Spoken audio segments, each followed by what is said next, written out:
మీ business ఏదైనా మీ ఊర్లో promotion చేయాలంటే అది సుమన్ టీవీతోనే సాధ్యం. ఇప్పుడే సంప్రదించండి. Welcome to Suman TV Kothagudem. ఇళ్ల స్థలాల కోసం జర్నలిస్టులు చేస్తున్న నిరసనలో భాగంగా భద్రాద్రి కొత్తగూడెం బస్టాండ్ ఏరియా ఏదైతే ఉందో అక్కడ వంట వార్పు కార్యక్రమం అనేది చేపట్టడం జరిగింది.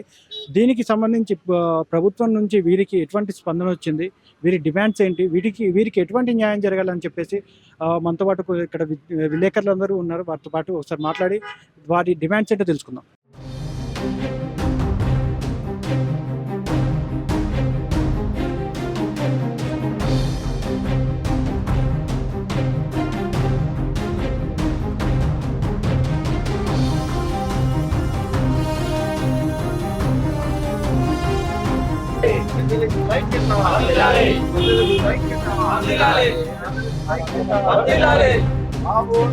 సో నా పేరు వీరు, నేను జర్నలిస్ట్ని. గత 20 సంవత్సరాలుగా నేను ఈ వృత్తిలో ఉన్నాను. ప్రస్తుతం భద్రాద్రి కొత్తగూడెం జిల్లా కేంద్రంగా జరుగుతున్నటువంటి జర్నలిస్టుల ఇళ్ల స్థలాల సాధన కోసం చేస్తున్నటువంటి ఈ పోరాటంలో అన్ని యూనియన్లకు అతీతంగా ఇక్కడ జర్నలిస్ట్ మిత్రులందరూ కూడా ఏకతాటిపైకి వచ్చి మా అందరికీ కొత్తగూడెం సెంటర్లో అంటే సింగరేణి భూముల్లో 10 ఎకరాల 18 గుంటల స్థలాన్ని గత ప్రభుత్వం కేటాయిస్తూ జియో ఇచ్చింది. కానీ ఆ భూమికి సంబంధించి ఎకరానికి 2,30,00,000 రూపాయలు నామినల్గా కట్టాలని చెప్పేసి కట్టాలని చెప్పడంతో మేము ఆ స్థలాలను తీసుకోలేని పరిస్థితిలో ఉన్నాము.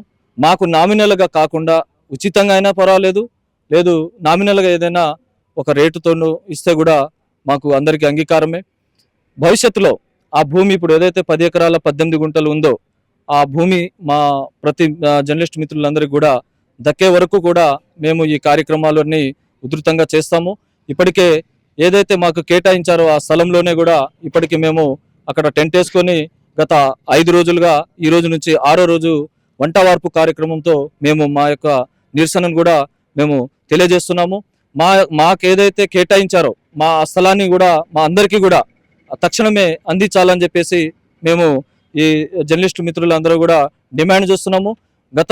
గతంలో ఇచ్చిన హామీలు కావచ్చు, గత ప్రభుత్వాలు చేసిన ఏదైనా కారణాలు కావచ్చు, కానీ మా జర్నలిస్టు మిత్రులందరూ అవేమీ పట్టించుకోవట్లేదు.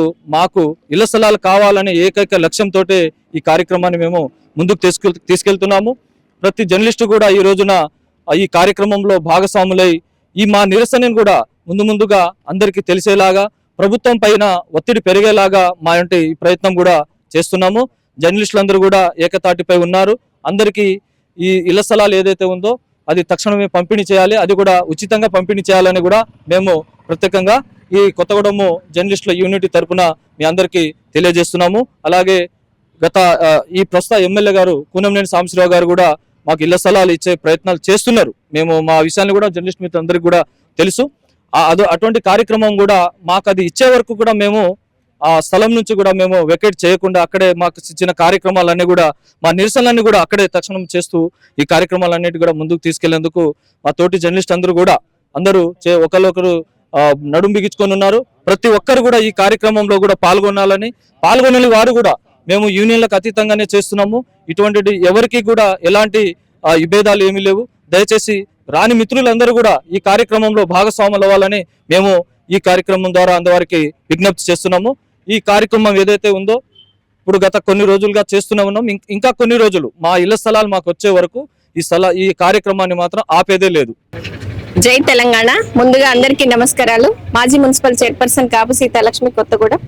గత 6 రోజులుగా జర్నలిస్టులు వారికి 10 ఎకరాల 18 గుంటల జాగాను గత ప్రభుత్వంలో బీఆర్ఎస్ ప్రభుత్వం మాజీ ముఖ్యమంత్రి వర్యులు కేసీఆర్ గారు, ఇక్కడ అప్పుడున్నటువంటి మాజీ ఎమ్మెల్యే వనమా వెంకటేశ్వరరావు గారు, కొత్తగూడెం కౌన్సిల్ ఏకగ్రీవంగా తీర్మానం చేసి జర్నలిస్టులకు 10 ఎకరాల 18 గుంటల జాగా ఇవ్వటం జరిగింది. అప్పుడున్నటువంటి కలెక్టర్ అనుదీప్ గారు, ముఖ్యమంత్రి గారు ఇక్కడ కలెక్టరేట్ కి ఓపెనింగ్ వచ్చినప్పుడు వారు గౌరవప్రదంగా బహిరంగంగానే సభలో చెప్పడం జరిగింది. 10 ఎకరాల 18 గుంటల జాగా జర్నలిస్టులకు కేటాయించాలి అని. కేటాయించిన మాట వాస్తవం, తీర్మానాలైన మాట వాస్తవం. కానీ ఈ రోజు వరకు కూడా జర్నలిస్టులకు అవి అందించలేకపోయాం. దురదృష్టవశాత్తు బీఆర్ఎస్ ప్రభుత్వంలో కొత్తగూడెం నియోజకవర్గం బీఆర్ఎస్ పార్టీ తరఫున గెలవలేదు కాబట్టి దాన్ని మేము ఇక చొరవ చూపలేకపోయినాము. కాబట్టి ఇప్పుడున్నటువంటి గౌరవ ముఖ్యమంత్రి రేవంత్ రెడ్డి గారు ఖచ్చితంగా జర్నలిస్టులకు న్యాయం జరిగే విధంగా చూడాలని ప్రభుత్వాన్ని కోరుతా ఉన్నాము. కరోనా కష్టకాలంలో జర్నలిస్టులు ఎంత కష్టపడ్డారు అన్నది అందరి కళ్ళకు కట్టినట్టుగా అటు ప్రభుత్వానికి ఇటు ప్రజలకు వారధిగా ఉండి పనిచేసి ఎంతో మంది ప్రాణాలు కోల్పోయిన ఘటనలు కూడా ఉన్నాయి. కాబట్టి 6 రోజులుగా ఇక్కడ మా కొత్తగూడెంలో చేస్తున్నటువంటి జర్నలిస్టుల సమ్మెకు మేమందరం కూడా బీఆర్ఎస్ పార్టీ తరఫున సంఘీభావాన్ని వ్యక్తం చేస్తా ఉన్నాం. ప్రజల వారి పక్షాన ప్రతిపక్ష పాత్ర ఖచ్చితంగా పోషిస్తాము. వారికి రావాల్సిన జాగాను అందే వరకు వారు ఎక్కడుంటే మేము కూడా అక్కడ అనే నినాదంతో బీఆర్ఎస్ పార్టీ ఉన్నదని కూడా తెలియపరుస్తూ రానున్న రోజుల్లో పెద్దలు కేటీఆర్ అన్నకు, అదేవిధంగా హరీష్ రావు గారికి, రవిచంద్రన్న గారికి, కవితక్క గారికి కూడా మేము ఇక్కడ జరుగుతున్న జర్నలిస్టులకు జరుగుతున్నటువంటి అన్యాయాన్ని కూడా ఖచ్చితంగా మేము తెలియపరుస్తామని కూడా తెలియపరుస్తా ఉన్నాం. కొత్తగూడెం పట్టణంలో పనిచేస్తున్న జర్నలిస్టులందరికీ ఇళ్ల స్థలాల మంజూరు చేయాలని కోరుతూ గత 6 రోజులుగా నిర్వహిస్తున్న ఈ నిరాహార దీక్షకు అన్ని రాజకీయ పార్టీలు, ప్రధాన కుల సంఘాలు, స్వచ్ఛంద సంస్థలు అందరూ మద్దతు ఇస్తున్నారు. గవర్నమెంట్ కూడా జర్నలిస్టులకు ఇచ్చిన హామీని అమలు చేసేందుకు పూనుకొని ఈ స్థలాన్ని కేటాయించి పంపిణీ చేయాలని డిమాండ్ చేస్తున్నాం. 6 రోజుల నుంచి ఏదైతే మాకు ప్రభుత్వం కేటాయించిన భూమి ఉందో ఆ భూమి మీద రోజు దీక్షలు చేస్తున్నాం. ఈరోజు కార్యక్రమంలో భాగంగా వంట వార్పు కార్యక్రమంలో పాల్గొన్నాం. గతంలో తెలంగాణ కోసమే తెలంగాణ జర్నలిస్ట్ అని తెలంగాణ ఉద్యమంలో సుదీర్ఘ పోరాటం చేసిన తర్వాత నాయకుల్ని ఆ రోజున ముందుండి తెలంగాణ జర్నలిస్టులు తెలంగాణ కోసం కొట్లాడాం.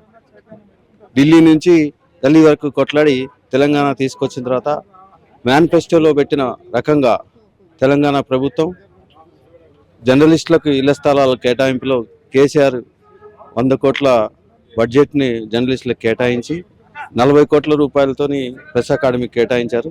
దాని తర్వాత దానిలో భాగంగా కొత్తగూడెంలో 10 ఎకరాల 18 కుంటలు తెలంగాణ ప్రభుత్వం జర్నలిస్టుల కోసం ఆ రోజు కేటాయింపు చేసింది.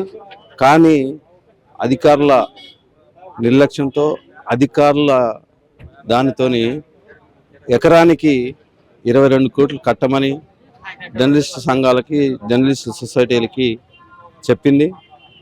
అదైతే మేమైతే పేద జర్నలిస్టులం కాబట్టి మేము అంత కట్టలేమన్నాం.